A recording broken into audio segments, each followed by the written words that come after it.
Hello, good evening. This is Luisa Ternau. I'm going to read my poem, For So Sweet is the Sound of My Lute, which you can find on page 151 of the Anthology Mingled Voices 3. First, I want to say a few words to introduce my poem.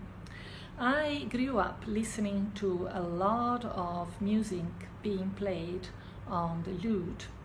Also, I lived and worked for 6 years in Japan.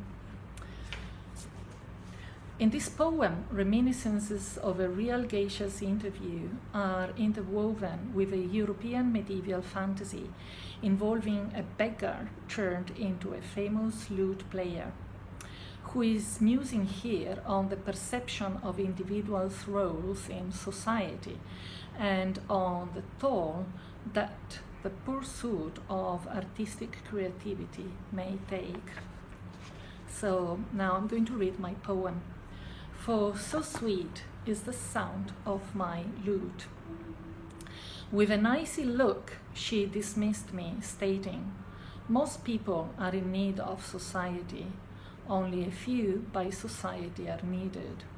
I was poor too, but I understood the formula and worked my way to be needed greatly.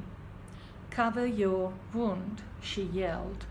"You obviously made it yourself. It moves no one to pity."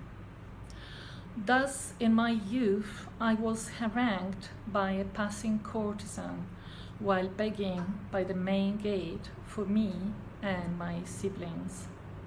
Now I wander from castle to city, from city to castle.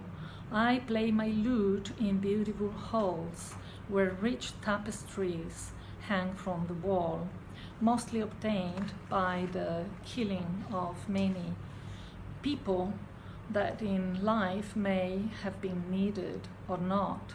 Certainly, their lot was to die in a battle not fully understood and be swallowed into rapid forgetfulness.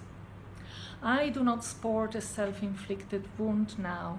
I do not need to elicit pity to get more coins. But in my sojourning abroad, everyone runs to listen to my lute. Thus, I lost the shack I called home, where my siblings were waiting for me. In the notes of my lute, I can only but dream of it. Just the hope to play in heaven after all this wandering makes me go from castle to city, from city to castle and beyond. Along the path I may rest and play my lute to the trees, while I watch the sound reaching for the sun.